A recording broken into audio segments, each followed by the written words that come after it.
And great. So I am at 3:31. I'm going to open up today's policy committee meeting. Today we'll be discussing board policy JIH, which is really around student search and seizure process. And then we're also going to have a presentation about policy DGA, which is around procurement. And also want to note that Commissioner Roberts is online, but she's only in an observational capacity. And so it just is the way in which our work is now. Everybody has a front row seat. And so just naming that that she is only here in observational capacity. With that, I would like to just start our meeting today at 3:31. So we'll have a presentation. We'll start with board policy JIH, student search and seizure. All right. Hi, guys. Hi. So I've met you guys a couple times now. I'm Shahrazad Hart, and I'm from the Office of Legal Counsel. So I'm going to be doing a presentation, and I also provided you guys with the policy regulation and the form, the draft that we put together for search and seizure. So I'm going to share my screen with you guys. 1 second. Can everyone see my screen?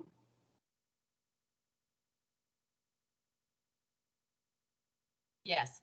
Yes. Okay. Okay. You guys can still see my screen? Yes. Yes. Okay. Yes. So I'm presenting JIH, Student Search and Seizure Policy, and JIH-RA, the Student Search and Seizure Administrative Regulation.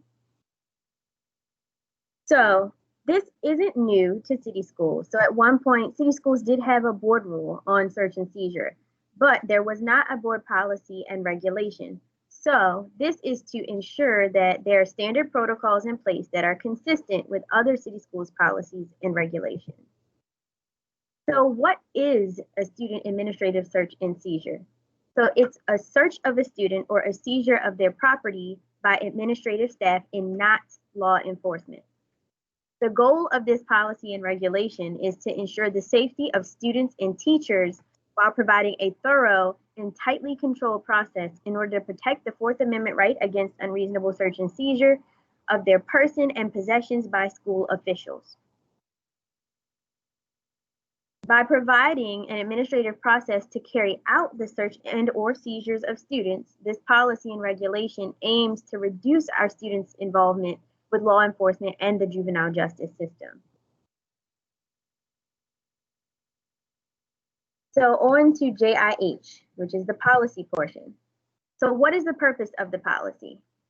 In furtherance of its commitment to provide a safe and secure learning environment, the Baltimore City Board of School Commissioners authorizes certain statutorily designated school officials to conduct a reasonable search of a student and of the student's personal belongings while on school property or during any school-sponsored activity in accordance with Maryland law and this policy. Recognizing the potential intrusiveness of administrative searches, however, it is the board's expectation that such searches shall be conducted with only proper authority and justification, with due recognition and deference for the human dignity of those being searched and in accordance with the U.S. Constitution, all other applicable legal standards, and the core principles of equity set forth in Policy ADA. The legal standards set forth in this policy are distinct from those that apply to searches and seizures by city schools, police, and other law enforcement agencies. And they seek to avoid unnecessary involvement of students with law enforcement agencies and the juvenile justice system. So what constitutes a search and a seizure? A search is the examination of a student's person or property with the intent of discovering an item or items, the possession or inappropriate use of which is a criminal offense under the laws of Maryland or a violation of any law, board policy, city schools regulation or rule, or the city schools student code of conduct. A seizure is the act of taking possession of the discovered item. So who can conduct a search and seizure? So only an authorized searcher may conduct a search and seizure. An authorized searcher is a principal, assistant principal, or school access monitor employed by city schools. An authorized searcher may also be a teacher on a school-sponsored trip who has been designated in writing by the principal designee and who has been trained in conducting searches consistent with this policy. So school police officers and other law enforcement officers are not considered authorized searchers for the purposes of this policy.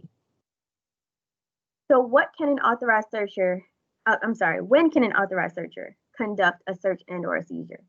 So an authorized searcher may conduct a search and or seizure of a student when they have a reasonable basis at the inception of the search to believe that the student is in current possession of an item or items, the possession or inappropriate use of which is a criminal offense under the laws of Maryland, a violation of any law, board policy, city schools regulation or rule, or the city schools student code of conduct.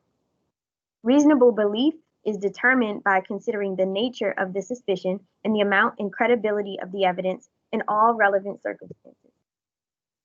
So how does this policy protect students' rights? So any search of a student must be conducted in the presence of a third party. Strip searches of students by authorized searchers is prohibited, as well as pat downs or other searches that require contact with the intimate parts of a student's body. A search and or seizure shall be conducted in a manner to minimize the embarrassment to the affected student. Principals or the principal designee will ensure that teachers and other staff review this policy annually. The CEO or the designee will inform parents, guardians, and students about the laws, board policies, and city schools regulations and rules regarding search and seizure, including through the distribution of the student code of conduct. The CEO designee will make an annual report to the board, which will include trend data on the number of searches and seizures conducted by authorized searchers in the previous school year, as well as the results of any appeals from students and their parents or guardians regarding the implementation of this policy and the accompanying administrative regulation. So now to JIH-RA, which is the administrative regulation. So the purpose of the administrative regulation is to provide uniform, consistent, and equitable procedures for the administration of searches of students and students' possession by authorized city school staff. So having a thorough and tightly controlled regulatory process in place is essential to protecting the rights of students. So how does the regulation protect the rights of students? So the three most important requirements outlined in the regulation that do that are: 1, the requirement for an annual training for authorized searchers; 2, the documentation of a search and or seizure on JIH-RA Form 1, which is the accompanying form; and 3, the appeal process for parents and students. So properly training authorized searchers is really essential to ensure that students' rights aren't violated. So the regulation requires that individuals designated as authorized searchers are trained. So Section 2B3A requires that all authorized searchers, as well as ILEDs and school managers, shall be trained on the appropriate manner to carry out a search and seizure consistent with policy JIH and this regulation. Section 2B3B requires that the training includes de-escalation techniques in order to decrease the likelihood of physical contact and or physical force with a student during an incident, and to increase the likelihood of voluntary compliance. So the regulation also requires documentation of a search and or seizure. So Section 211 requires that when a student search or seizure occurs, an authorized searcher must complete the search and seizure report form and submit a copy of it to the school's office within one business day. Section 212 requires that the school's office review the search and seizure report forms for compliance with policy JIH and the administrative regulation, as well as alignment with the core principles of equity that are set forth in policy ADA. When searches have been conducted multiple times of the same student, the regulation calls for a more thorough review to be conducted. So one of the third most important way that the regulation protects students' rights is that it allows for students to appeal an improper search and or seizure of their person or their property. So section 2J1 to 5 outlines the appeals process for students and parents. So that process is as follows. If the search and or seizure resulted in disciplinary consequences, pursuant to the Student Code of Conduct, the student or their parent or guardian may raise concerns that the search or seizure violated policy JIH and this administrative regulation as part of their due process and appeal procedures set forth in JKA and the accompanying administrative regulation. If the search and or seizure did not result in disciplinary consequences, and even if the search does not identify item or items, the possession or inappropriate use of which constitutes a criminal offense under the laws of Maryland, or violation of any law, board policy, city schools regulation or rule, or the city school student code of conduct, the student and or their parent and guardian may file an appeal by submitting a letter to the principal or the designee within 15 calendar days of the date the search or seizure took place. The letter should explain any concerns that the search or seizure violated policy JIH and this administrative regulation. So the principal will forward the appeal to the chief of schools as the CEO's designee. The chief of schools shall designate a city school staff member to conduct a thorough and fair investigation, which may include a meeting with the student and the student's parent or guardian. The investigator will make a recommendation for review by the chief of schools, and a summary of the chief of schools' final determination as to whether the search and or seizure adhered to policy JIC and this administrative regulation will be provided in writing to the parent within 15 working days of receipt of the appeal letter from the principal. City school staff found responsible for violating JIH and this administrative regulation will be assigned consequences in accordance with all negotiated agreements, personnel laws, board policies, and administrative regulations.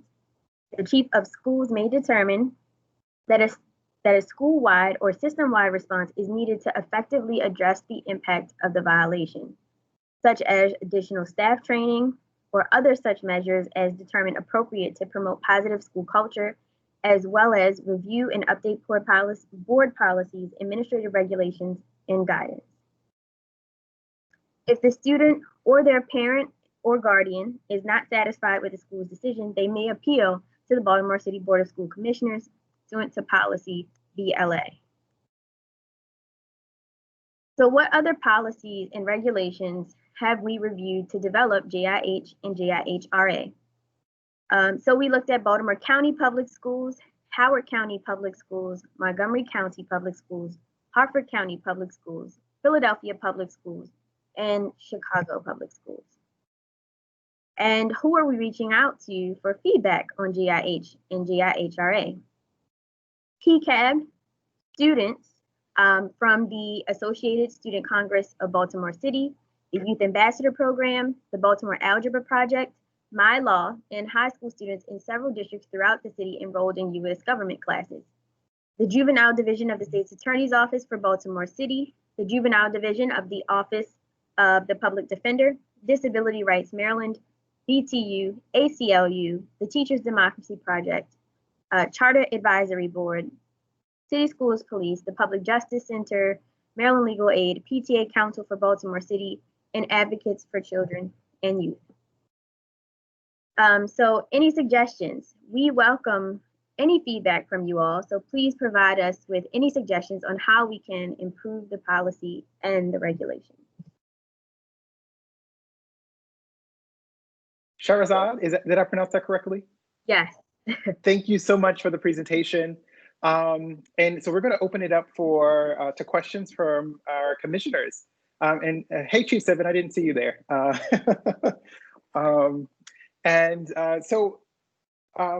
just want to open the floor. So do we have questions from either Commissioner James or Commissioner McFadden or Chair Chinia? I had just have one question in the list of folks that groups that you're looking at for feedback. I did not see Pizzazza, which I would think you'd want to include since some of the appeals piece would involve, as well as the search and seizure itself, would involve folks from that unit. So just, it may have been an overlook, but I think that you probably want to add that. Okay, thank you. I'll make sure that we add that. And also, before any more questions, I want to really make sure that I give a really, really huge shout out and thank you to Lisa Smith-Sherrod, who I've been working with very closely when it comes to, you know, trying to reach out to some of the groups and just being a great eye and a helpful hand with this policy. So thank you, Lisa. I wanted to make sure that I did get the opportunity to say that. Thank you. Thank you. Commissioner James, did you have your hand? Oh, yeah. Sure. Thank you, sir. And my Teams is also going very slow. So if I need to turn off my camera in order to get it more fluid, let me know, because you're all frozen now for me. Maybe you're not frozen. Yes, I'm going to turn my camera off. Does that help me be less frozen and choppy? Yes, I can hear your audio better now. Okay, thank you. Sorry about that, folks. I know that there's a desire from the public for us to have our cameras on, and there is a desire for us to be present with our cameras on. The challenge is bandwidth, and for some reason, this time of day in my neighborhood, Teams is really hard to get a full stream through. So I am present, and I do want to see you and want you to see me, but it's challenging. So a couple of pieces. One, on the language around untouchable parts, as human bodies and as health education specialists who want to, you know, understand that a wrist and an ear and a vagina and a head and a cranium and a knee are all body parts. If there's specific body parts that are untouchable, let's list them. If it is about respect of bodies, it's very hard for us to determine what might be an offensive touch to someone. And that might be determined by who's delivering that offensive touch. So perhaps we are more clear on the language in the regulations about contact, period, to a physical body. And I don't know, am I still, my screen keeps going completely in and out. Okay. Yes, I can hear you. So just okay, perfect. Thank you, Chair Brooks. Another question, besides the language around untouchable parts that I think could be vague and challenging for folks, is on the multiple searches clause. And how does that intersect with, say, metal detectors? Because a metal detector could be conceived as a daily search. Is it not? I don't know. Or what happens with if you go through a metal detector into a school and your, calculator sets it off. We're not looking for, say, a dime bag of marijuana, but if we find one, when we're looking for your calculator, what are the challenges there with sort of things that would be like automatic screenings in buildings and then the discovery of things we're not necessarily, searching for, but also don't necessarily want on our campuses. Also, should there be a differentiation between school type? So if you are in an LRE, C or D, is there a different expectation of privacy around searches? I don't know, but I think including special ed in that conversation is an important piece. And then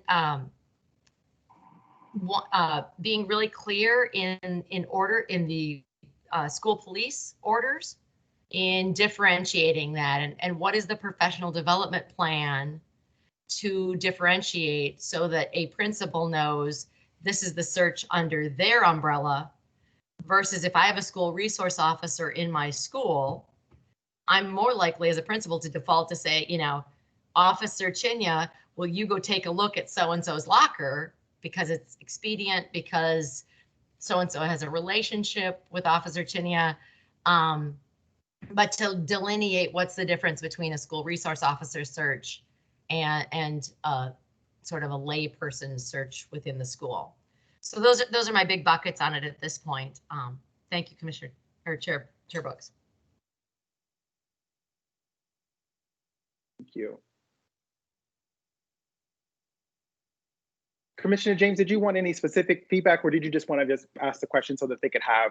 Yeah, they're mostly Okay. just, points to ponder, I would Okay. say, especially around the general orders. I haven't gone through the general orders around this particular topic, but just thinking about if it is different than the general orders, how do we delineate that and make that very clear to students? I could easily see, I'm a student and my principal says, I want to look at your backpack, and I look at the school resource center officer and say, what's going on here? Like there's a law enforcement person, an academic person, and me, and just how do we communicate that? And then specifically at the special education settings, and or with a student that may have an IEP for self-regulatory behavior challenges that's in an inclusive setting. How do we make sure that there's not an infringement on anyone's rights, as well as we're able to keep people as safe as possible? I just wanted to chime in. This is Josh Sivan, Chief Legal Officer. On the search front, we expressly called out disability and then said that the search should be appropriate in light of the student's disability. So I think that's an important piece, but we can obviously look more and make sure that we're fully aligned there. But I just wanted to flag that piece in particular. Great, thank you. Commissioner McFadden, do you have questions? Thank you, Dr. Brooks. It aligns a little bit to, my thoughts are aligning a bit to what Commissioner Chinya and James were discussing as far as student rights. And Shirazad, I appreciate you pulling that out and making that a part of the presentation. But I think that, we do have to be clear with our students somehow in what their rights are regarding this, and just how we have, for example, that search and seizure report form in the regulation. I think it could be wise for us to include some sort of one-pager or maybe like an infographic of some sort to also include in this. And I know that it has not been a typical practice to do things like that, but I think for a policy like this, I think it would be beneficial and helpful. And perhaps also, I'm just thinking about the processing piece in the code of conduct, that the students receive, maybe somehow incorporating this somehow into that. And I see Chief Sivan nodding, so I'm assuming that, it's probably already a thought, but I just want to make sure that our students are just well aware of their rights when it comes to this. And I thought that the regulation from what I read, I thought that it was fairly clear on what the administrator role is versus the school police officer roles are. But perhaps to Commissioner James's point, we may need to just, bring that out a little bit more somehow. But I thought that it was appropriate from what I read there. I'm also curious to know if we have referenced this work on this policy with Dr. Durant, and Dr. Durant's office, with the Equity Office. I'm curious to know, have we done that? No, we have not, but it's a work in progress. So what we did try to do is to make sure that it's as inclusive as possible. So there are still, this is the beginning portion of reaching out in the feedback. So that's something that is on our to-do list. I just wanted to update my colleague. Dr. Grant was involved in an early meeting on this. So, and some of the pieces that we're talking about, the equity portion, were critical pieces that we fleshed out with them at the outset. Great. And then with, I believe we're in the regulation. And I'm looking at, let me make sure I'm in the right section of the regulations where I want just to reference. In guidelines, so that's section 2. And then we're at letter B, authority to search. And then we're at that lowercase b in number 1, where it says in the event that a person, blah, blah, blah, if they don't have the authority, if they're not an authorized searcher, then they shall do one of the following. And then those 4 things that are listed there. But is that all that they do? They're just contacting them? After they contact, there's nothing else that they would be required to do? Are they getting permission from an authorized searcher to do something additionally? That was a bit unclear. If you're not authorized to search, you contact one of these 4 folks designated, but does it stop there? I think there, for me, there's that is ambiguous, and I think that we should probably clarify what happens if there is a person, and it's tough for me to imagine that someone would be in. So yeah, I just think we just need a little bit more clarification there, if that makes sense, if I'm making sense there. Yeah, that does make sense. Okay. And then finally, this always, it gets to me when I see slides in, policy drafts and things that talk about feedback. I'm just really interested in knowing what that actually is. Are we just sending the drafts to people and just soliciting their thoughts on the draft? Like, are we having listening sessions, focus groups, where we're getting some information from members of the community or these stakeholder groups, and we're using that information to help us develop the policies?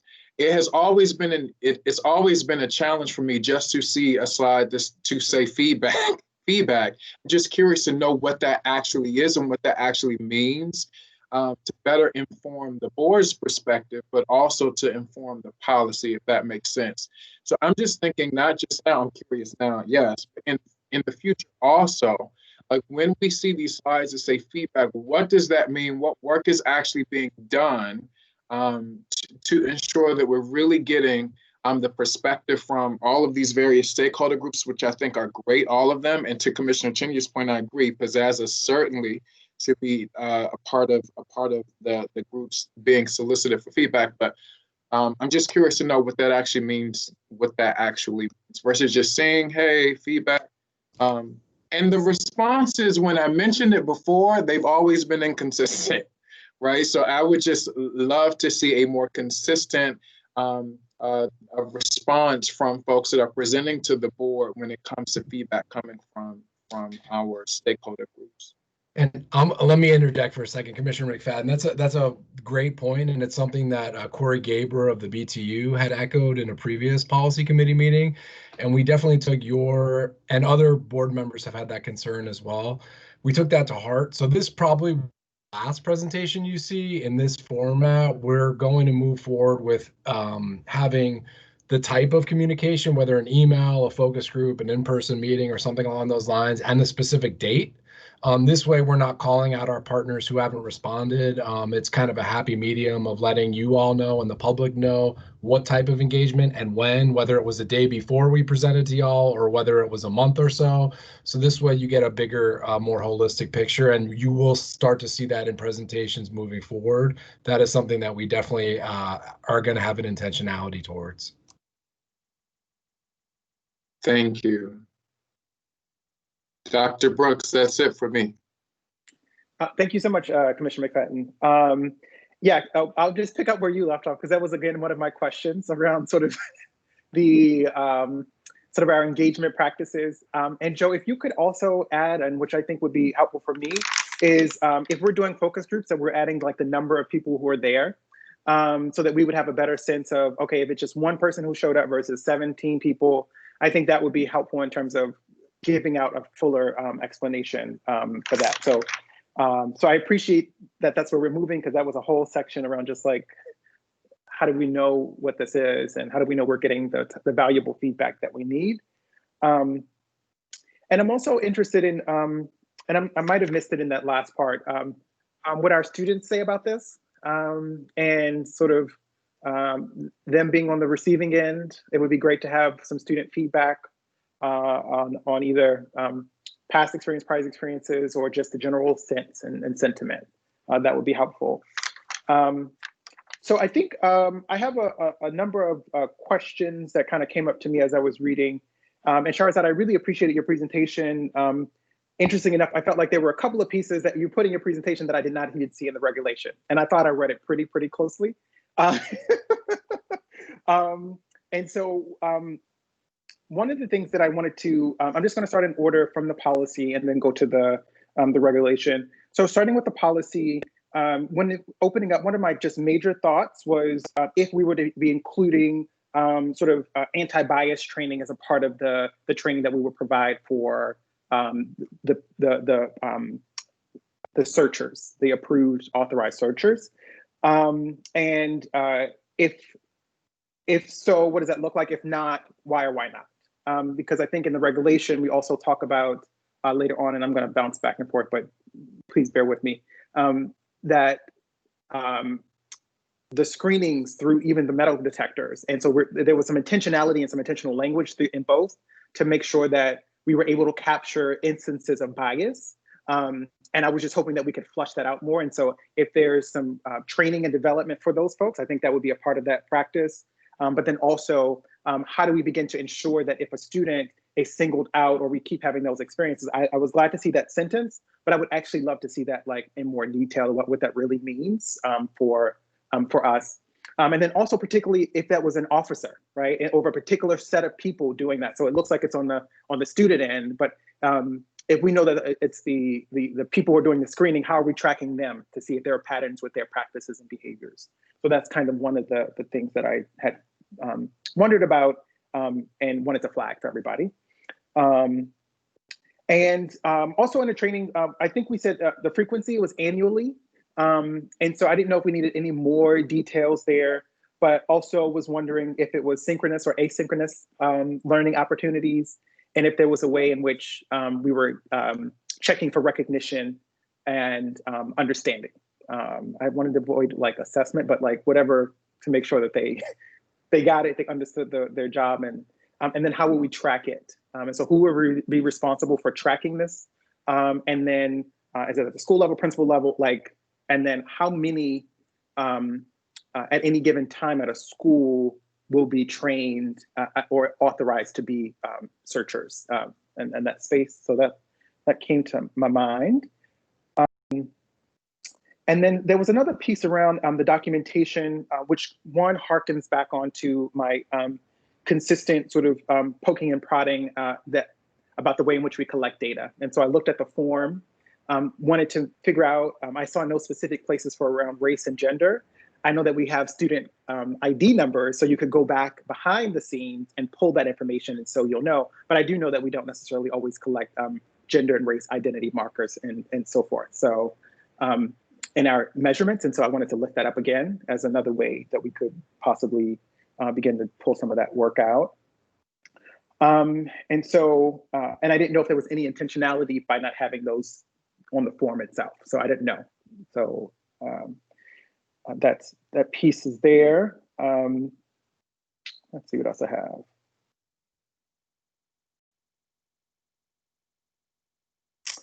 have. One of the other things that came up, Shahrazad, in the presentation, you said that there was a 1-day turnaround time for the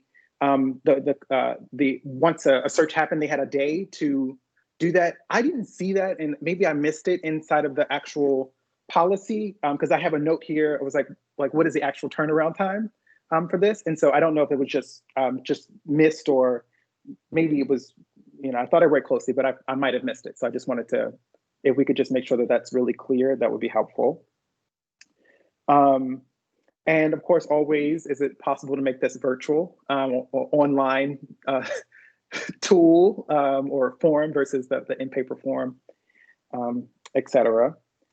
And then moving on to the regulation. Let's see, what do we have? Right in the beginning, I think it was 3, it was a piece around credible information. And it was I struggled, I read it like 3 times, and I was just wondering if we could get some clarity, because I think the focus was on making sure that we had credible information, but like but an authorized user, you just wouldn't be able to say to another person, do a search for me. So whatever that, it just needed to be a little bit clear more, because I was just like, I wasn't quite sure about that. For, I think it was the same one, under 3B, do we have any sequencing? So I was a little like, I was like, oh, is there a process here, right? So if someone has to report something to, like, is this their first step? Do they start with their immediate supervisor and then move up the ladder if people are not available or not? So I was wondering if we could somehow get some clarity around, does it not matter who you reach out to? You could just go to the ILED, you know, so just some clarity around sort of that process that would be helpful. And so let's see, I think 3, that was training.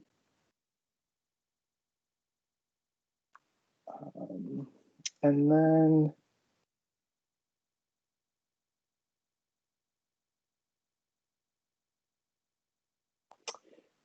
I had a question about, I think it was on D in the regulations, sort of what is a physical plant?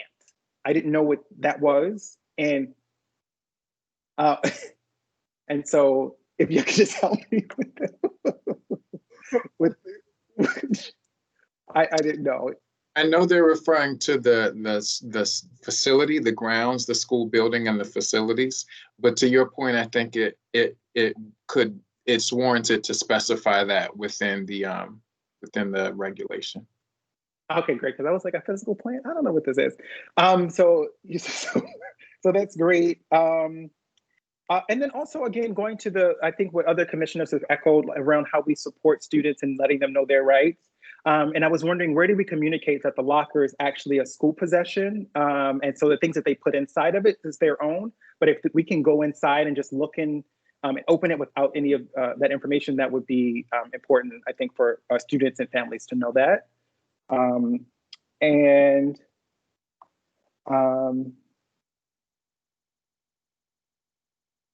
And also in 3C, I think it was just a little confusing for me as well. There was again, I think it's a process thing. So it says someone should be the first contact person. So should you look, so if you're trying to, if you're about to do a search, you should reach out to the parents or the contact person. So do you have to wait until you hear from them to do it? Or do you not, or do you follow up with them? You know, you try them, you don't get a response, you proceed the search and you follow up with the parents or the families after that. So I think whether just kind of putting that a little bit more in a procedure so that we know what to do would be helpful. And let's see. The timeline, I think I had a question about, it was at 15 calendar days and then 15 working days. Are they the same thing? Working days feels like business days to me versus 15 calendar days, but I wasn't sure. So at this point, I think I might be in the weeds, but it's just in the reg, I was like looking for a little bit more clarity there. And sort of the time frame, it says to return items to students. So there was a portion around both when teachers pull items from kids just for educational stuff, but it doesn't even have to deal with like search and seizure stuff. Sort of, I didn't know what our time frame for returning that was, and then also what was the time frame for returning search and seizure items, and if there was a process there, what would that need to look like for us? And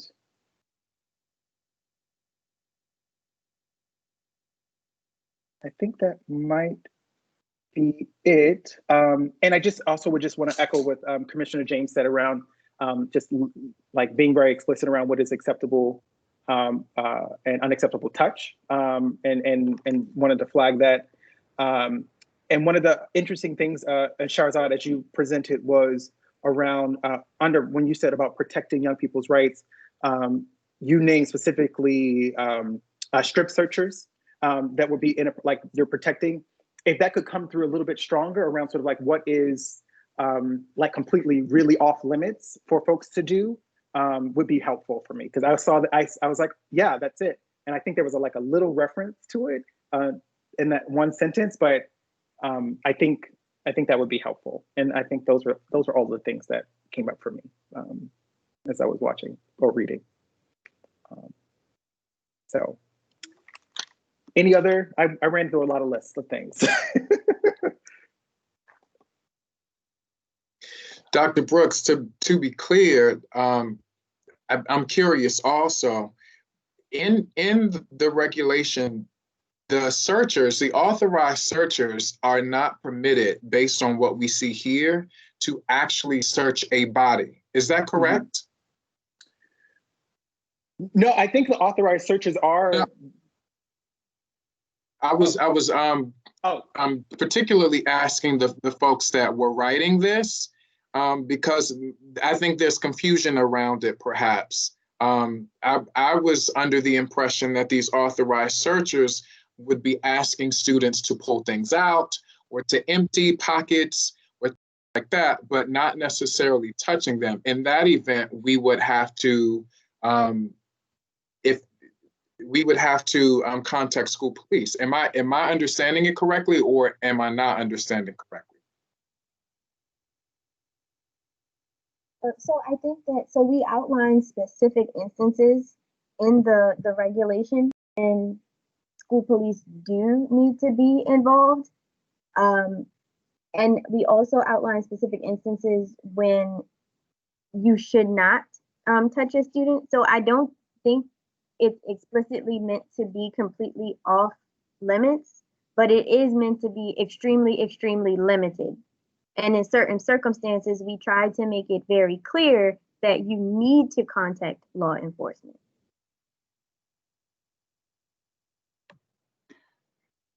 Right, and I would just take that I think that all this feedback is really helpful. I think that one thing that Shahrasad did not say is that we carefully benchmarked other policies, and we think we've gone further than most school districts in being clearer. But I think that many of the steps that many of the feedback that you're providing and that we've received along the way is going to cause us to look again and be even clearer. So that's great. And I think that very clearly strip searches are off limits for authorized searches. Very clearly pat downs are off limits. And then I think we need to, and this discussion has highlighted, be clearer about if you say to a student, will you take whatever is in your pocket out of your pocket?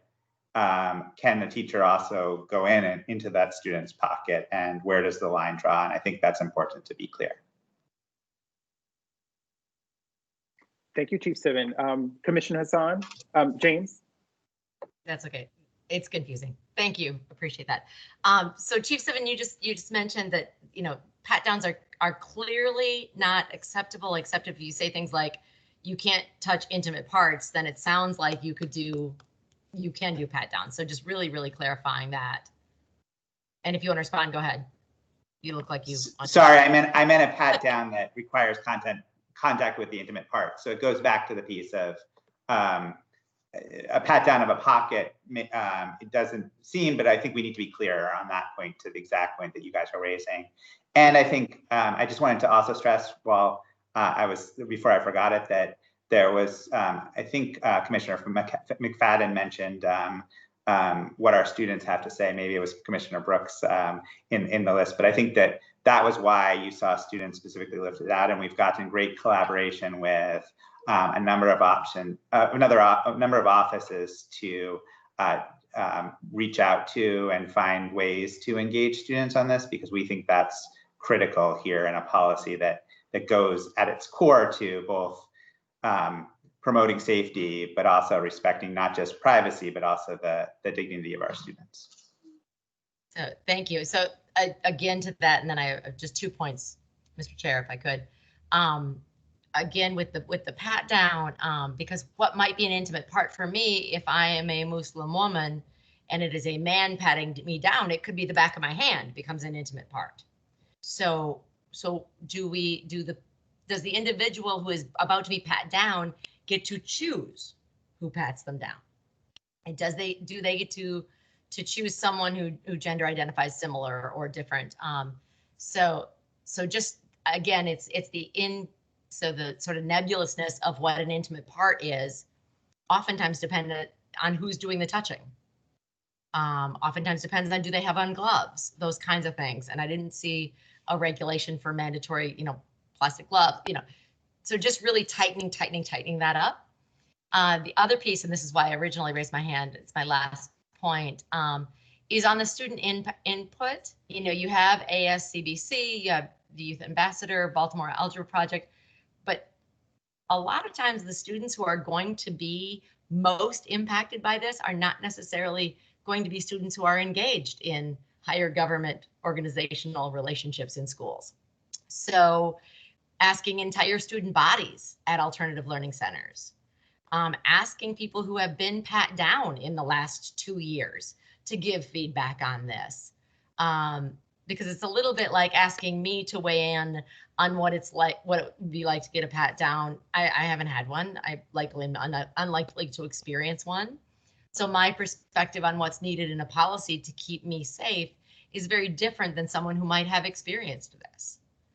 So I would just suggest looking beyond organizationally, how you can reach in at a school-based level. And I see that in the high school class, high school civics level. But again, that may not be the students who are most impacted by this kind of a policy. So something to consider. Thank you, Dr. Brooks. Thank you. Commissioner James or Chair Chinia, did you have McFadden, Commissioner McFadden? Chair Chinia, did you have any other questions?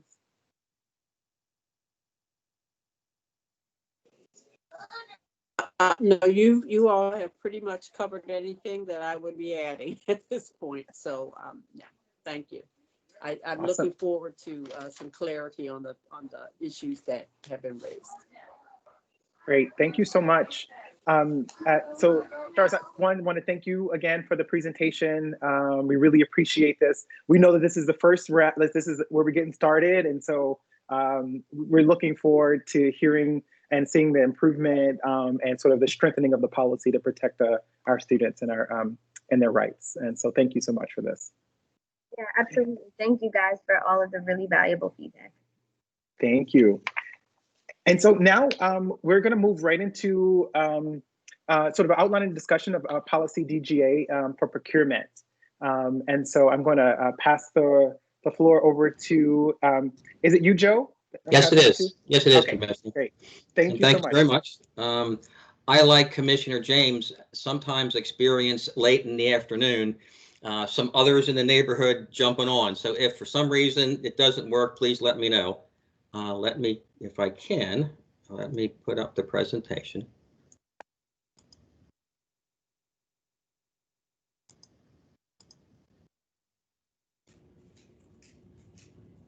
All right, can you see that? Not yet, Joe. Oh, geez, here we go.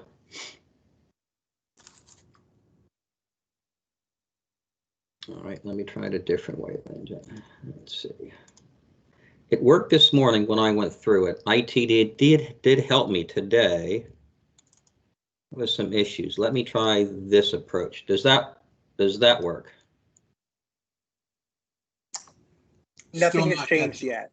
Yeah. Nothing yet. Oh geez. Okay. Are you after Joe, you hit... I'll share my screen. Bear with me. No, mind you. Okay, I apologize. No, I had ITD go through today with some issues that I was having. Oh, good. Thank you, Joe. I appreciate it. Okay, well, thanks for having us today. This is the first time that we're going to be going through this type of an approach where we're going to be presenting some of our thinking and gathering some input from the policy committee. We are going to be bringing back DJA to the policy committee in June for our final recommendations. What I'd like to do today is also just do some framework of some city schools procurement, some fundamentals, and get into just a high level look at some of our regs before we get in to some of the discussions. So our next slide. Thanks, Joe. So we'll do that quick overview. We're going to go through some procurement improvements that we have recently done and talk about some previous input to consider that the board has made. And then to look at some of the potential procurement revisions that we are actually thinking about doing, and then talk about some procurement policy engagement. There are some appendices here that I just included for the board to take a look at. If we need to get through those as part of the presentation, we certainly could. So next, Joe.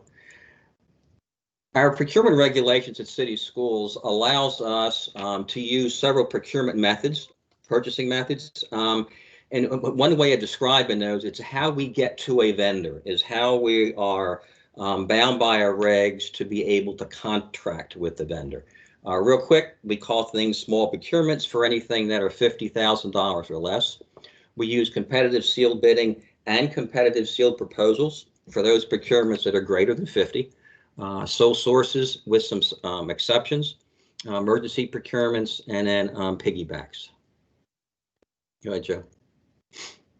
Real quick, you've heard us talk about IFBs. There's invitation for bids. We use this method when specifications are pretty clearly defined, and we evaluate an award based on the lowest responsive and responsible bidder. Obviously, these things also have to be board approved. You also hear of us talk about RFPs. Those are requests for proposals. We use this method when specifications are more complex. We don't just look at pricing. Proposers typically offer us a solution to a situation that require us to do an in-depth evaluation. Those proposals are evaluated and they're awarded based on best value to city schools, not just pricing. We also use a thing called PQS, that's a pre-qualification services. And this methodology allows us to pre-qualify educational vendors, and we use this for professional development and extended learning services. And what it does is it allows us to get a pool of educational service providers that our schools can use throughout the contract term. And the next. We also have sole source procurements and some exceptions. The definition as we define it in our city schools regulations, it's when only one vendor possesses the unique and singular capability to meet the requirements of the solicitation or contract. The real easy example for everybody is our current ERP system is Oracle, and we can only really use Oracle to enhance, maintain, and service their software. Sole sources, the contract is awarded without competition. Some of the exceptions that we have in our regs are what's called materials of instruction, and that's defined as the Maryland Financial Reporting Manual. Also, when the Director of Procurement determines that there is only one available source. Also, if the CEO determines that it's the best interest of the city schools to award without competition. And then finally, professional services with legal matters are also exempt. Next. We also do emergency procurements. That definition as defined in our regs is it must be limited to the procurement of only the items and quantities necessary to avoid or mitigate serious public health, safety, and welfare, or to prevent the disruption or interfere with the educational programs of city schools. Emergency procurements require the prior approval and signature of the CEO. Once the emergency procurement is made, we draft a board letter and we present that to the board. Next. We also do piggybacking. Some of you might have heard it also as writing a contract, and basically piggybacking or writing. It's a form of cooperative purchasing where another LEA, another buying entity, there are a number of purchasing co-ops that we can buy from. Those entities go out, they request sealed bids, sealed proposals, they review them, they enter into a contract with the awarded vendor or vendors, and then they allow for other public entities like us to use that particular contract. Next slide. We City Schools has an MBE program. There are two different MBE programs that we use. One is from the city of Baltimore, and the other is through the state of Maryland. And the selection of which one we use is really driven by the source of funds for that particular procurement.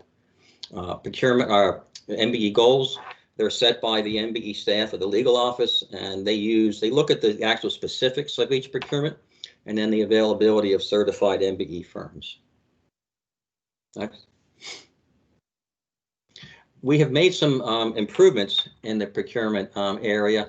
Most recently, we completed a many month comprehensive update to our solicitation and our contract documents. And at this point, I do want to thank Josh Sivan and his group, Rich Miller and John Burke.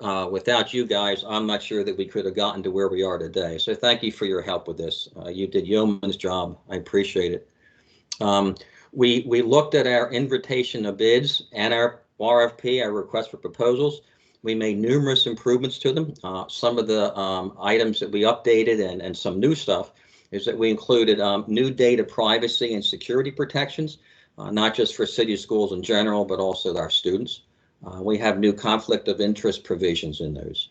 We updated our purchase order. On the back of our POs, by the way, we do have our terms and conditions, much more condensed version. And in that one, we added some conflict of interest language also that was not previously there.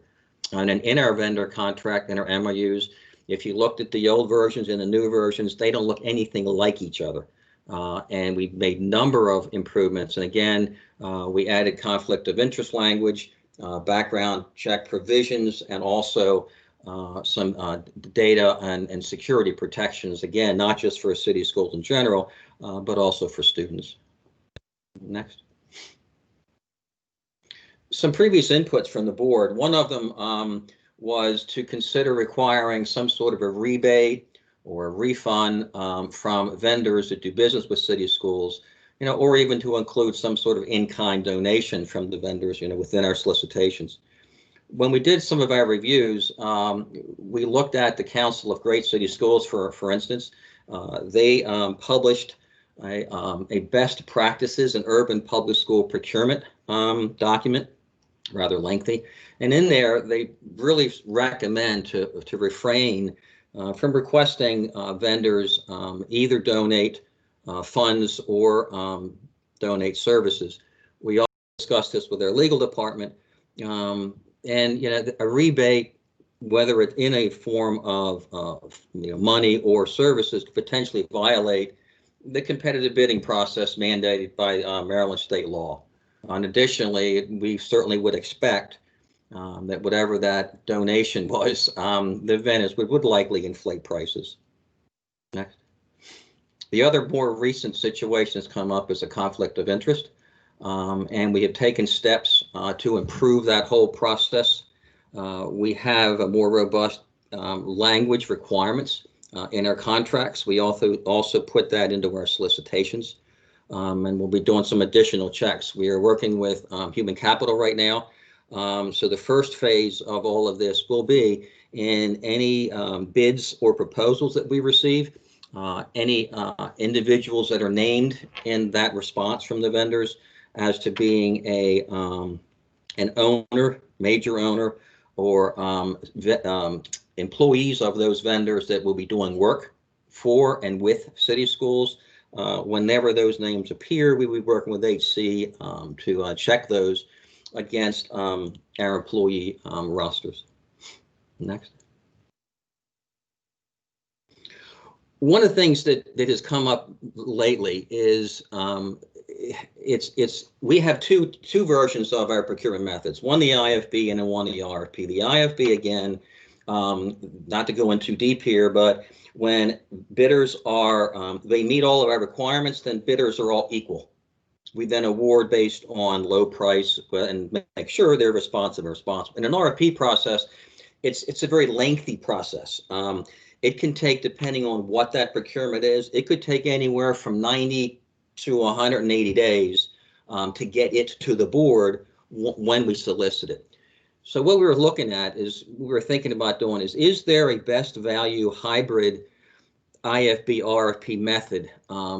Is there a way for us to combine the benefits of best value of our RFP, with the accessibility of the IFB procurements? The hope, if we could find that middle ground, the hope is that we could possibly increase vendor competition, in that to fill out and complete and submit an IFB is somewhat less involved than an RFP. And is there a way that we could reduce that evaluation and that whole review period, where an IFB tends to take a lot less time than an RFP? So, we'll be looking into that, see if we can finally find that a happy medium between the IFB and the RFP. Hey, Joe? Yes, sir. Can I, this is Chris Doherty. Can I add a little bit more to that previous slide? Please. So, Joe, of course, you did a great job in outlining it. I wanted to add a little bit of context to how we came up with this potential procurement process revision under consideration, as the title suggests, and that was for the board to know. It's came from our doing what I think you're hoping we're doing on an ongoing basis, and that germinated up from operations. Specifically Dr. Lynette Washington and Cynthia Smith, who are always hip deep in dealing with vendors of all kinds and dealing with contracts and bidders of all kinds. They essentially, in our ongoing conversations with them, let us know that, like Joe says, that there are certain elements of the IFB that they quite like. It does increase competition because it's a lower bar for vendors to participate. I mean, an RFP is responding to a request for proposal can be a very onerous task for a vendor, and a lot of vendors, particularly smaller vendors, make the business decision to not do it. They've done the cost benefit analysis of amount of work required to respond meaningfully to an RFP and how many times they win, and so there's just a big category of very capable vendors who don't respond to RFPs. And we know that, and operations knows that, and we want to get as many bidders as we can, and for competition's sake, right? And the IFBs, the invitation for bids, as Joe said, are easier to respond to. They've been streamlined. They're much quicker. So that has a lot of pluses. The downside, as operations has explained to us, and as we knew, but they helped us see even more, is when you have a hard decision rule that says we're going to put an IFB together and the lowest bidder is going to get it. So if it's the lowest bidder and they've satisfied the other things, so they're the lowest responsive and responsible bidder, so they meet the criteria and they're the lowest bid, that's it, bang, that's the winner. And that over time has proven to be sometimes problematic. And operations has sometimes said, and I'm paraphrasing, so I don't want to, any inaccuracies are my own, but they've essentially said sometimes they get stuck with a bidder who technically won an IFB, but that they know from experience isn't super well qualified to do it, or they're in litigation with that entity, or they're about to go to litigation with that entity, any number of real world things. And yet, if they win the IFB, the idea is they automatically get it. So what Joe and Joe's team are doing with operations is trying to take this best value concept from RFPs, where you have more latitude to use judgment and to use discretion to weigh all factors and say, okay, this bidder A came in 10 grand higher than bidder B, but bidder A has all these other facts in their favor, and you're able to make that determination. So frankly, in this example is trying to have the best of both worlds, which is have an IFB-like procurement vehicle so that we have a very big club of potential bidders, including smaller, more local entities, but not having our operations colleagues necessarily always get stuck with someone who came in with a bid $5 less than someone else if they have legitimate reason to believe that that $5 savings is not going to be worth it for whatever reason. So I hope I didn't give too much context, but that was what it was, that kind of collaboration between operations and procurement using real world examples. It's hard to always predict in advance what some of these things will result in. That's why operations says, well, here's what we know is happening. We'd like to take that bit of the IFB and would like to pluck it in with that bit of the RFP and would like to have our cake and eat it too. And that's what we're trying to figure out, is a way to, within the context of the regs, to deliver that. Yeah, very good, Chris. Very good. This is not, you can stay here, Joe. In the prior slide, we talked about increasing vendor involvement, competition. I would love to take credit for this. I would love our department to, but I can't. I have to look at COVID, and COVID has taught us this. We have not, up until recently, we have not done our pre-bids and our proposal conferences virtual. We always did it the old way, where you have to come, you have to drive, you have to find a parking place, you got to get here, you got to get here on time from the vendors. And we now are doing our pre-bids and our pre-proposals virtually. And oh my Lord, have we increased the number of at least attendees at our pre-proposal and pre-bid conferences exponentially. And in numerous cases, we've actually received more responses than we would ever dream, almost to the point of, oh my gosh, is this too many? It is an improvement, but I cannot say that we did anything for that. We all talk about the quote new normal with city schools. I think one of the new normals will be, we will probably continue doing our pre-bids and our pre-proposals virtually. So that is an improvement, but we cannot take any credit for that. We can take the credit is that we started using it, and I'm sure we will continue doing that. So if we could go to the next slide then, Joe. Buy local, you heard some of this earlier. And again, great kudos to Food and Nutrition. They've implemented a buy local, and I won't go too much because you heard a lot about this. I don't know, I'm not sure if you heard in Liz's presentation today that we city schools define local as food that's been grown or produced within a 200-mile radius of city schools. And currently we're using that in the produce contracts so that whenever practical, whenever possible, we are buying local produce. That's been such a success. I'm not sure if we can or cannot, but we are going to look into, is there some way that we can include buy local in some of our solicitations. Also, in all of our contracts, we always are asking for the help of the department that is using the particular contract. And we ask for someone in that department to be what we call a contract monitor. And they have the responsibility of the day-to-day operation of that contract because they're closer to it. We're going to be working with legal. Thank you again, very much legal. We're going to attempt to develop a contract monitor guidance. We haven't had anything super formal to kind of hand off and sit down with a contract monitor and say, these are the kinds of things you should be doing while you're running your contract. So next. Joe, can I jump in again? I'm sorry. Yes, please. No, go ahead. If you go back to the buy local, and not all the commissioners, I think, on this call were on the call that you were referencing where we talked about it with Liz Marquetta.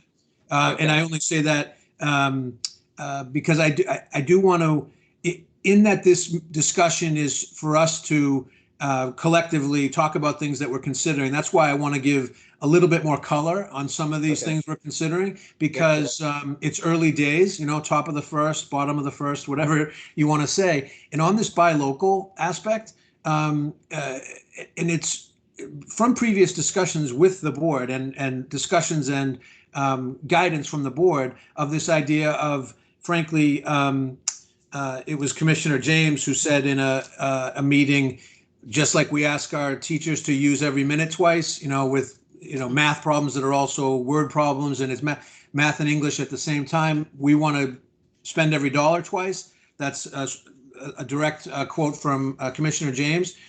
We we want to buy local for all the reasons people would want us to buy local, because it's our community and it helps in just kind of manifest ways. And Liz Marquetta adopted a buy local program in the food and nutrition, and it was not easy. It is successful. It's going very well, but in fact, what one might imagine was the case, which is the vendors, generally speaking, are not going to do anything that they don't have to. I mean, when you go in and you say, we want you to procure produce from within 200 miles, because we've called that they're not necessarily built for knowing whether the produce comes from within 200 miles or X. So generally speaking, it's not an aspersion against our vendors. Just people in general are only going to do what they have to do because they're trying to be efficient. And she included language in contract documents to intentionally to make it say you will make every reasonable effort or whatever the language was that we're going to copy and work with legal to do. Bread and milk were already pretty darn local because that's the nature of bread and milk. And so that was kind of already good and locally sourced. Produce was coming from far, far afield, very far away. And so it was a heavy lift to try to get as much produce from within 200 miles. The reason that I'm belaboring this example is right in-house, right next to us at Food and Nutrition, they have had this success and we want to emulate it. It will be a mixed bag. So when we come back and there will be things that are not suited to procuring local, and we want to find our version of the produce where we sacrifice no quality, we have it be procured locally and everybody wins. But we're going to find, I think, that there are certain areas that lend itself well to a buy local provision and some that it just doesn't lend itself well, and we're going to find that out as we go forward. But we just wanted to both complement Food and Nutrition, admit in public we're going to plagiarize whatever they've done to the extent we can, and we want to find our produce, but we also want to temper expectations that some things, won't be able to be purchased, within the area. Although we will make every effort to do it, because again, it just benefits everyone if we can do it. And that's hopefully not too much context, Joe. Sorry for sidetracking you. Do not apologize, Chris. Thank you. As far as also contractor monitoring, we have attempted over the years to review our contractor performance, and it is tended always to take, not always, but it's tended to take a back seat. When you have a list of things that you're trying to get done during a day, during a month, during a year, some things don't always happen like they should. We're going to resurrect this, and we're going to develop, and what it's going to look like, I don't know yet, but we're going to try to develop some sort of a stronger contractor performance monitoring, where we evaluate contractors on some sort of a basis. Living wage, we have that language in our solicitations today. It makes sense. We're going to look into that and see if there is anything else that we should be doing along with living wage for the city. Again, legal, thank you very much, guys. Legal and us, we will be working together to look at how we implement the MBE program, and there are ways to improve that. Another bit on living wage, Joe? Yes, sir. So hopefully what the board and any other listeners are getting is that procurement, we've been brainstorming, taking into account previous stakeholder input and other offices. Take the living wage one, for example. On the plus side, we have living wage language in our IFBs and RFPs. But frankly, when we were doing our brainstorming, we weren't really sure what impact that was having, and quite openly. So I think it's good news that we have that language in there, but we weren't sure what that's doing. And we're planning to engage with vendors and ask them questions like that. Like we assume it's all to the good, but frankly, we don't have our arms around. We put in the living wage language on this date, and then we saw this happen.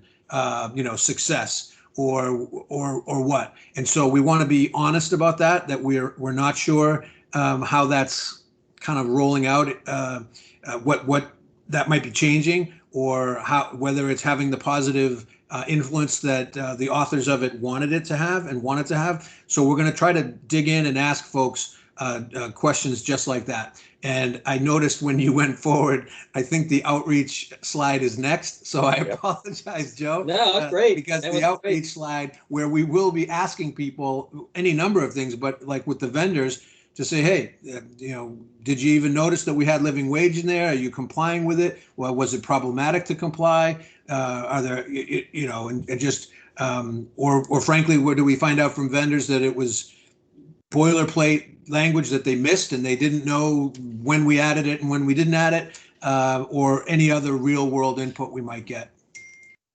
Great segue, Chris. I already have some notes from the from the prior presentation on engagement. I believe this will, at least for me here, I'm not sure that procurement has ever done this, but we are going to give it a good go. We are going to be asking for feedback. We're going to be seeing what people think of the procurement process or our regs, any suggestions. Here is our tentative time frame on the right there. In December, we'll try to put what all this means together. And then in January through March, we're going to engage stakeholders.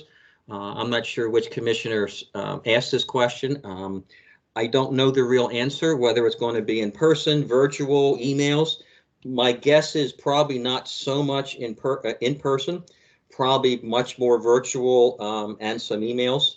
And then, April and May or March through April, we'll try to put together what we think we heard and shoot that back around to see if what we thought we heard is what people were really saying to us. And then finalize that in April and May, and then bring back our final recommendations to the policy committee in June. Joe? Yes, sir. I want to beat the board members to the punch and say we are embarrassed to see that our dates are all a year behind in our chart. We apologize for that. That's on us. But I'm sure a board member would have pointed that out. So please imagine that those say 2021, and sorry about that. With the exception of December. I was hoping nobody saw it. Forgive me, with the exception of December. Yeah, we got into a roll with the 2020 and then we didn't just kept on going. Right. And next slide, and I think if that's the biggest thing that goes wrong today, it's a win all around. Oh, thank you, Commissioner. Let's hope.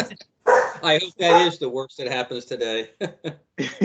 Not sure it was, but thank you very much. Yes. So, any questions? Any comments? Yeah, thank you so much, Joe and Chris, for the great update. I'm really excited for us to be engaged in the process early so that we can hear about your thinking. And to sort of, contribute along the way. And so I will start, Commissioner James, did you want to start us off this round with questions if you had any? Sure, I can. A couple of statements and a couple of questions. One, thank you all. This has sort of been a baby I've been trying to shepherd. Mm-hmm. And I appreciate you looking into the 1%. And I appreciate that it may or may not be able to happen. But if we don't ask the questions, we don't get the opportunities. So thank you for indulging that. A couple pieces on things that might be nice to see in the regulations moving forward, given we, according to what was presented here, can't proceed with a 1%. And that is things about threshold limits. Mm-hmm. So things like emergency procurements. We know that there will be situations where we need an emergency procurement, but let's consider putting a limit on that so that we don't learn to function in emergency ways. And right now we're in COVID, which is all sorts of different. But if we put a cap on the amount or the time of emergency procurements, would help signal to the community that this is in fact an emergency and not just a new way of operating. Similarly to the percentage of or number of waived MWE requirements. So what is our maximum threshold for waiving those requirements in a year, in a quarter, in a time period, will go a long way to reinforcing to the community that yes, we do waive MWE, but we do waive it with very conscientious thought and meticulous intention rather than just wild abandon. On the requirements contracts, so for people who may not know, oftentimes the board is given, you know, here's 6 vendors, approve all 6 vendors to provide, say, it happens a lot of times around HVAC and things like that, where A lot of our special education vendors too, yes. exactly. Yes.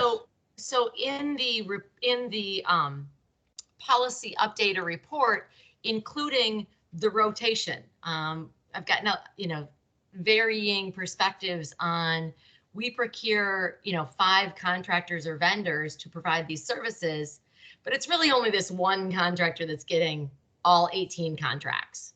So if we approve 5, then what is the actual rotation of those 5? And if one of those 5 gets 8 contracts and one gets 1 contract and the other 3 get none, what's the rationale for that? And how do we share with the public why we chose not to or did not actually go through the order there? With some of the pieces where we contract out, one of my challenges long-term has been, are we also simultaneously developing our internal capacity? So things around professional development contracts, nutrition outsourcing, janitorial services, paraprofessional supports. When we're given a procurement for those types of contracts, to be given also a cost-benefit analysis of the long-term of investing in our own people, investing in a central kitchen, investing in our own transportation fleet instead of contracting buses. And you and I all know that many of those things, yes, in fact, are less expensive to invest with a contract or a vendor. But what's the long-term forecast for building an infrastructure and capacity to be able to meet our own needs internally? And if in fact that may be more money in the front, is it better in the long run? And I'm not saying I know which that should be, but having that be a part of the procurement proposal, you know, this is what it would have cost us to do this in-house right now. This might be what it'll cost us in a few years.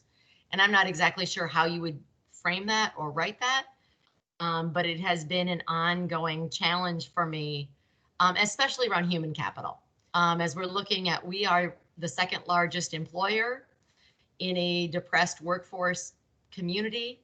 How are we investing in our people, and how are we leveraging our $1.2 billion budget to not just educate the students that are in front of us and amply compensate the faculty, but to really invest in our community?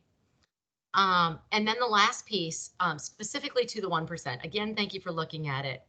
To clarify, the CGCS statement on that is not necessarily aligned to procurement, but it is about going to those organizations outside of procurement experiences. Yep. Yes. Yes. And so just to be clear on that, which in fact we have a long history of actually doing in this district.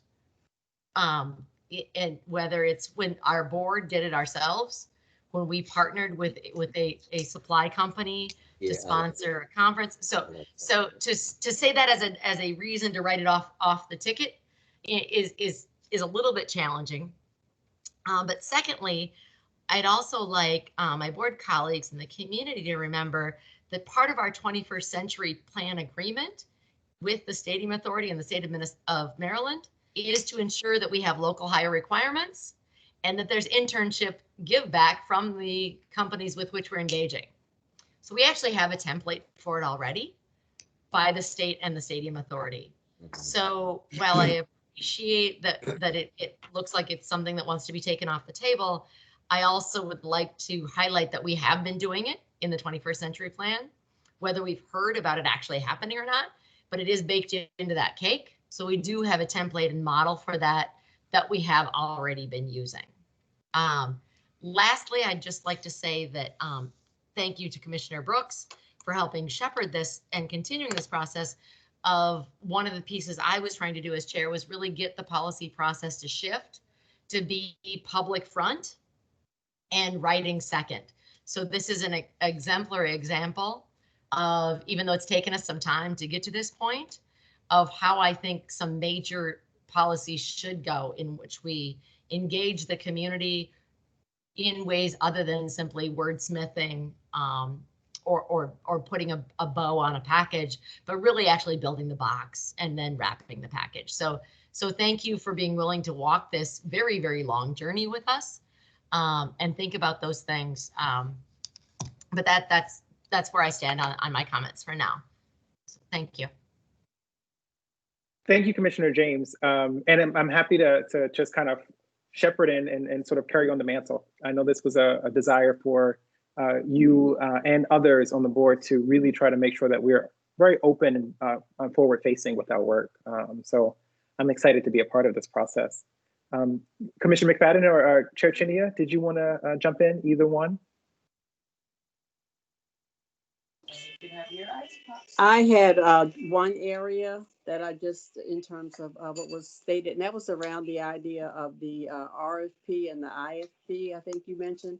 And just one thing just sort of perked my ears, and that was the idea of reducing the evaluation and review period. And my caution there, especially when many of these procurements come from some grant funding and the requirements that come with that around, reaching certain levels in terms of what an assessment might be for it and a review for it. I just don't want us to get caught in trying to be quicker and not being as thorough. And I know that as we look at those as a board, those are some of the questions that do come up, especially around some of those required issues of what are previous data about this particular group that we may be, vendor we may be considering. What has the evaluation been like for that vendor, as well as our own ongoing evaluation of it. So I just don't want us to lose that in that particular process.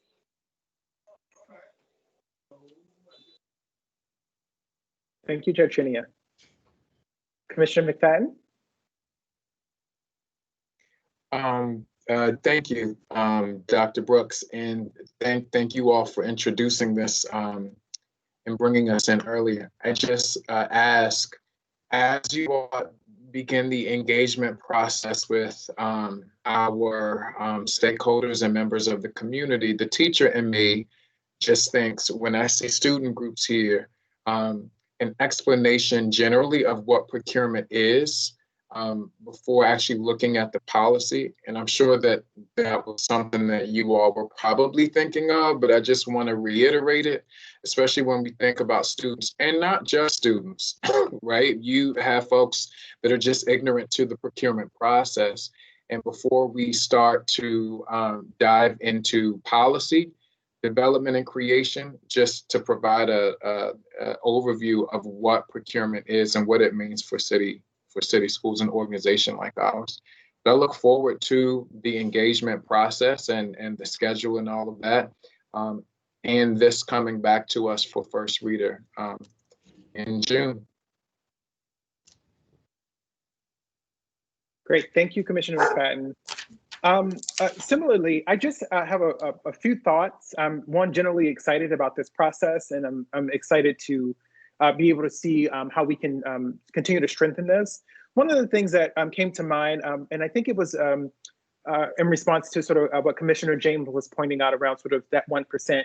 And I think for me, what my energy or my spirit says is that the spirit behind that request is to really figure out how do we sort of preserve how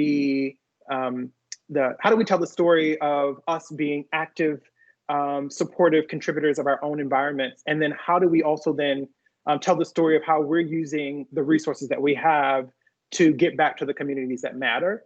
And a part of me and my thinking was in that story around, which is our equity story, is like, how do we begin to, when we make purchasing decisions, how do we talk about conservation of funds as a part of our equity journey, right? So not in addition to sort of procuring things, but how do we, when we sort of can sort of begin to conserve funding resources by bringing things in-house as one example, do we get to say, what is the additional value add or the costs that we've saved? And I know that, we do see that cost savings analysis pieces and throughout.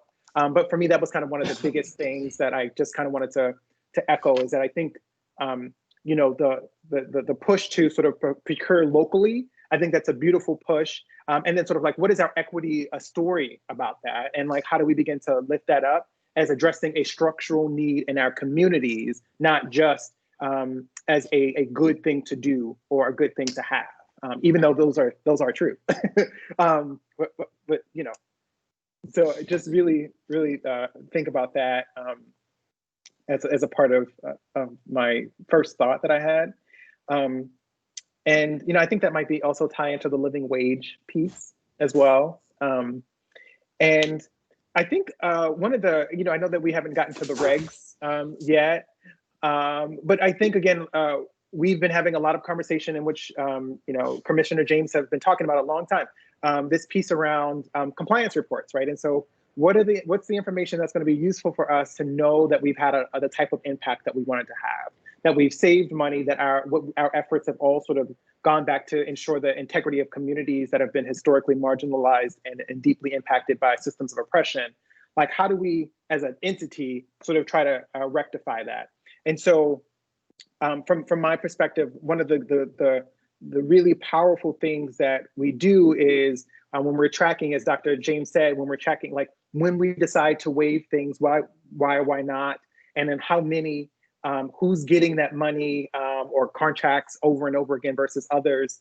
Very similar to what I would expect from the prior policy around sort of an audit, if you will, to sort of an equity audit to make sure that we're in compliance. If we keep seeing patterns, that's how through the data collection that there's something that would trigger an investigation or a deeper look in to what that is. And so for me, that feels really, really important. And I think, I struggle with this place of really trying to figure out, like, how do we really just use this policy to just strengthen the integrity of our institution around transparency and sort of our funding and procurement process.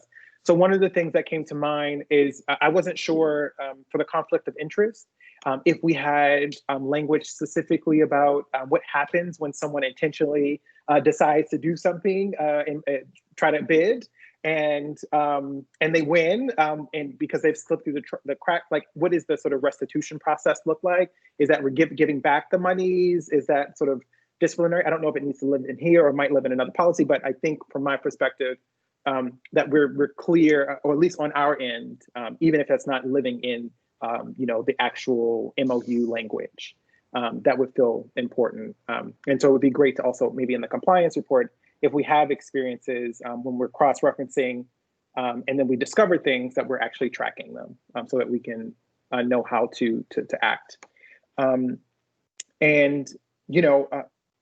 I think for me, that's all I have. I'm really excited to see where this goes. And I'm also really still excited to learn more about the procurement process and to also think about ways in which, we save because we also know that we're going into a tough economic time this upcoming few years. And so I think our savings, our frugality, that's all sort of part of our equity and our commitment to our young kids and our families. So, and we definitely have a way to use this as a process to get back. So, thank you. Yeah, thank you. Any other questions from our commissioners, board members? I'm sorry, policy chair folks, policy committee folks. Okay, so and I think so. Thank you so much, Chris and Joe. We look forward to having this come back to us, and we're so grateful that you're also going on this journey of committing to a new practice Yes, with us. Thank you for your input. Thank you very much. Yes, thank you very much. Thank you very much for this input and the previous input. It's all very much appreciated. Yes, thank you so much. And I think the last thing that we have on the agenda, but not least, is our public comment. I believe we're having Kenya Smith to talk about the agriculture program. Is that correct, Christian? Yes, Mr. Brooks. Awesome. And so you'll have 3 minutes for public comment. Good evening, everyone. Just wanted to speak on behalf of the agriculture program at Reginald F. Lewis. I'm the community school coordinator at Reginald F. Lewis, and this year makes my 4th year there. And upon starting working at the school, I observed the resilience of the agriculture program and the teacher that leads the program.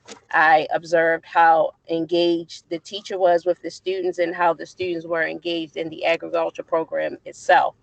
I also observed how they were very resourceful when it came to finding supports and different types of initiatives and things to work with the agriculture program.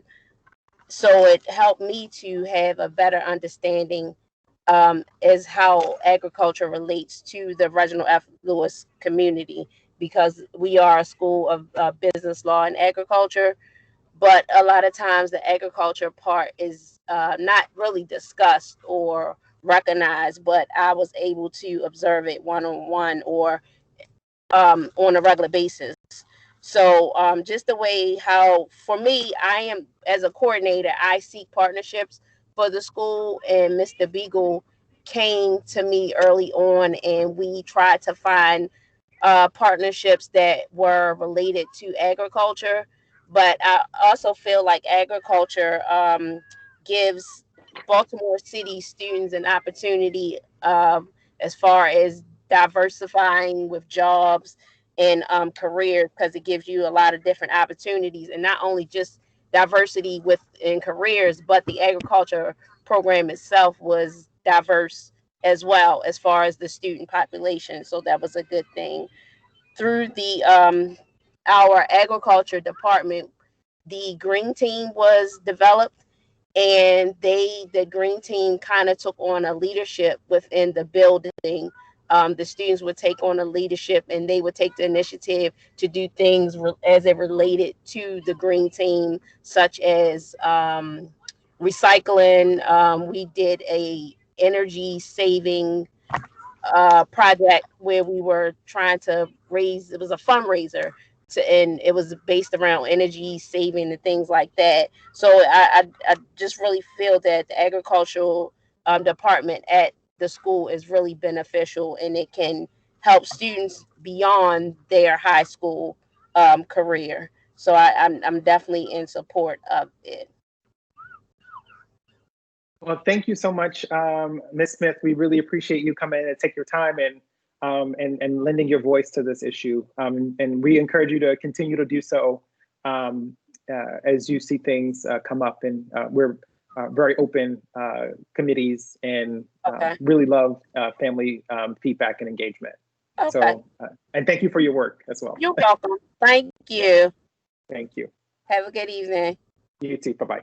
Bye-bye. And so, Christian, do we have any other orders of business or things that you will want to add in before we begin to wrap up? No, just I guess just for you, just next month's topics, but that's about it. Great. So just want to say thank you, everybody, for coming. Just a few things. Our next meeting is December the 15th at 3:30 p.m. It's virtual. At that meeting, we'll be discussing policy JBEBB, staff conduct with students, KCA, and this would be some of the pre-drafting input. And then FFA, we'll be discussing the naming and the renaming of school facilities. And this will also be a pre-drafting input session. Also want to let folks know if people want to sign up for public comment, to do that in advance. Advanced sign up is permitted only beginning at 9 a.m. the Thursday before the meeting until 5 p.m. the Monday before the meeting date. Individuals or group who are interested in providing comments to the committee may sign up one of three ways. You might contact our board office, which is 443-984-2000. You can visit our board office, which is actually probably not the best way. You can email the board office at schoolboard@bcps.k12.maryland.us to sign up for public comment. And so with that, I would like to conclude our meeting today at 5:11 p.m. And I look forward to seeing all the board members and everybody else at 6 o'clock for our other meeting. So thank you all so much. Bye-bye.